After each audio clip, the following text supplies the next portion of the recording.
So, still on the historical perspective, the reason selling is so important is because the process by which you take a raw material and you turn it into a product for sale, that process is the process that generates the wealth. And then when you sell it, because the wealth is generated when you sell it. Okay, if you receive a chunk of wood and you try to sell a chunk of wood, not a lot is being generated right there. You take a raw material like a chunk of wood, do a process that involves an employer, an employee, and in the production of a good or service, that creates a synergy that amplifies the value of that good, and then you sell the good, and then that's where the money is made. So the money is made in the creation of the product. The money is made, the economy is vitalized and runs on the energy of the creation of products. Businesses that make products, who hire employees that make products, that create products. I'm just trying to incorporate all these elements. The employee gets created, the employer gets created, the employee gets created, and the product gets created. Those are economic stimuluses that create a synergy of economic activity that leads to prosperity. That's why it's important to make things, to manufacture things. That's where the money is made. I hope I'm explaining that clearly, man. The raw material, whatever it may be, a piece of cloth, you turn it into a quilt. You know, raw cotton into a blanket. That process by which it is taken from a raw material into a finished product is where the wealth is created. And you get to cash in on that wealth that was created when you sell the product. That's why selling is so critical. That's why manufacturing is so critical. We've known this for thousands of years. It's been in heavy practice for the last few hundred years. Everybody that runs economies knows this. They're not incompetent. So that's how you know it's on purpose. And the biggest reason you know it's on purpose, which is just me reiterating that, is that the U.S. did this 200 years ago, 100 years ago. You don't think the economists now study economies back then? Who wouldn't study the U.S.? If you're an economist making policy for U.S. businesses in the U.S. economic structure, you wouldn't study the history? They know this. They come from this.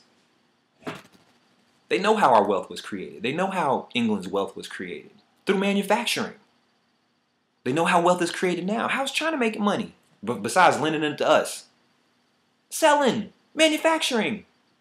Producing goods and services. I'm going to keep hammering this point home. You got to make stuff. You got to make stuff and you got to sell it. So that's what we got to get back in. That's what we got to get back into as a country. And that's what we have to get back into as a community. Because the same economic principles work on every level. Sell. Make it and sell it. And if you're part of a network of entrepreneurs who are making and selling things to each other, and you all live in the same community, and you were all invested in the same community, that community will thrive. Period. There is no hidden science to this. There is no hidden science to this. Okay? I just want to make sure, that I'm very clear that historically the laws were set in an opposite fashion in order for us to be successful.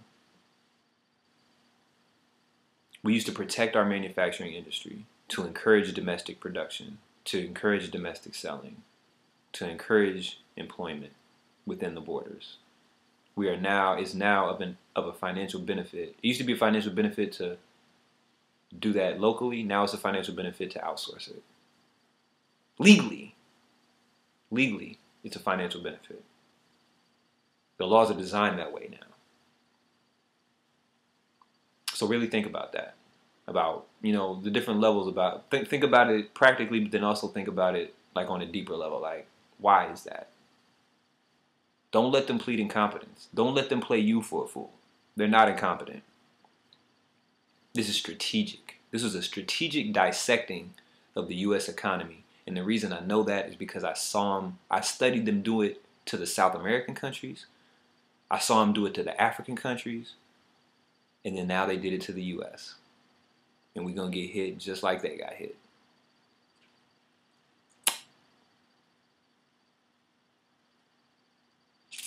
So, but I know I said it gets worse before it gets better. It could get a lot worse, like Mad Max Beyond Thunderdome worse, or it could get a worse, like, you know, slight bump in the road, depending on how fast we flip this new scenario. But waiting on this old system to get it together and suddenly become a just system of justice and balance and equality economically is never going to happen. Not with the people that's running it now. So stop trying to make something into something it isn't. We got to build something. Don't worry about trying to fix this system. This system is on autopilot, and it is corrupt, it is unjust, it is unequal, and that's not going to change in the near future. That's not going to change in time for us to save ourselves. It's not. The only thing that's going to save us is if we take control of this economic paradigm in the sense of when it comes to the community.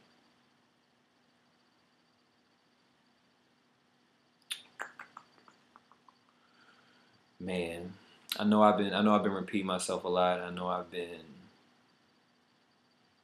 I said a lot, and I know I was talking a lot. And I hope, you know what I might do. All right, I know what I'm gonna do. But I think I'm wrapping up now. We went through the current situation, we went through the historical situation. We saw why there was some, inconsistencies with that. The bottom line is, man, you do things. There are certain principles that you follow that will make you successful in an economic sense, and there are certain principles that you follow when you won't be successful. Right now, we're following the laws that are not going to make us successful. Spending without producing, buying without selling. That's a no-go. That's a no-go. You got to do just as much selling as you do buying, which means we need products to sell. We need entrepreneurs. We need businesses in the community. That's what we need. Okay?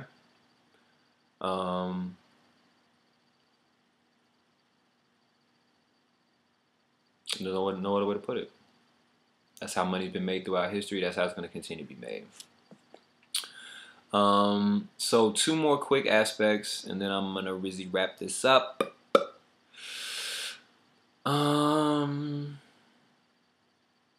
One thing that I hope this has taught us is that it's important to be self-sustained, or at least better sustained by local economics and things of that nature, especially for essentials. In reality, you need to be self-sustaining for your essentials. So your food, your water, your shelter, your medicine. You need to be able to produce those things on your own. So if that means gardening, if that means knowing how to find water, clean it, and procure it for yourself, if that means learning different medical procedures, learning the different medicinal properties of the herbs, if that means learning how to build a cabin, you need to be able to provide the minimum for yourself, if worse comes to worse. Otherwise, your survival is dependent on someone or something else if you don't have those skills to produce food, water, shelter, medicine for yourself and your family and those you love. So that's one thing to take away from this. Another thing, I'm just going to reiterate a couple points. As a community thrives, the individual thrives. You know, if you're a part of a network of entrepreneurs and you're all supporting each other's endeavors and each other's agendas and you're supporting each other's businesses, the better they do, the better you're gonna do. Because the better they do, the more money they're gonna spend. Where they gonna spend it at? With you. Where you gonna spend your money at? With them. Everybody stays afloat. So that's the basis. Um, but again, the key aspects of this are integrity, because you got to do business with people who are honest and who sell good quality products and who operate with a level of honor and integrity. Otherwise, you're wasting your time. And then the people in that network of entrepreneurs need to be invested in the community. Now, what does that mean? That means that they spend their money in the community. That's what it boils down to. That's how you find out if somebody, are you invested in the community? Oh, well, I live here, and I, I walk my dog here. No, where are you spending your money at? Who are you hiring for your business? What businesses do you frequent? If you're getting supported by the community, then you support the community. The community comes and shop at your store. You spend your money in that same community to support that community right back. It's a reciprocal process. It leads to everybody thriving. Again, it's easy. This is so easy. This is so easy. Okay? So, we have reached the end. Let's talk about action. Because there was a lot of theory, there was a lot of history, there was a lot of facts dropped, a lot of knowledge dropped. Some of it was my opinion. A lot of it was fact. You can look it up yourself. Look at how England developed their industry. Look at how America developed their industry, and how those laws are totally opposite right now, which is why we're failing right now and why we succeeded then and we're failing now. But I'm not even talking about America as a whole. I'm talking about local communities, because that's really what's going to bring this thing back. Is building up community economics in local communities, and have local communities take back control of their buy-sell trade scenario dynamic. So action steps. Boom. First and foremost, save. Save some money. Save some money, right? So save a little bit of dough up, but then what are you going to do with it? Save money not just for the sake of saving money to see how much you can get. Save it to have a purpose, to invest in something that is going to bring value back to you.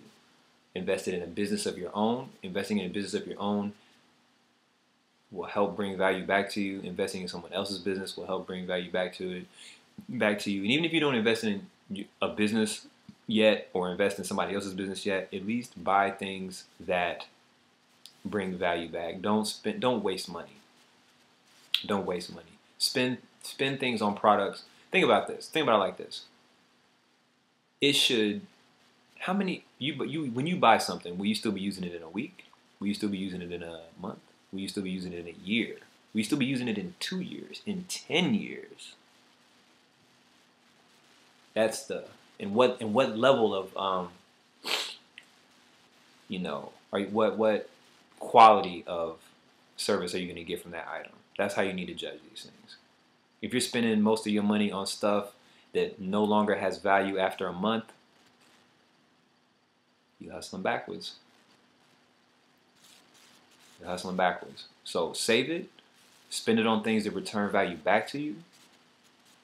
And then another step to that is think about what business you're going to open. Save money for that. Even if it's something small, you don't need a storefront. Sell it out your house. Sell it however you can sell it. Just sell something. So invest in a business of your own. Invest in a business of somebody else's. And then the next action step is support other people in your network. Support their endeavors. Even if you don't need it. Who cares if you need it or not? Hopefully you do need it, and hopefully it is of a high quality. But support these people's endeavors, because that's what makes the system go. Okay. Other than that, that's about it, man. Let's build this back up. Let's support each other, support the community, and build this economic power back up from a local level. Everybody get a business. Everybody support each other's businesses. We'll get money. Let's get it.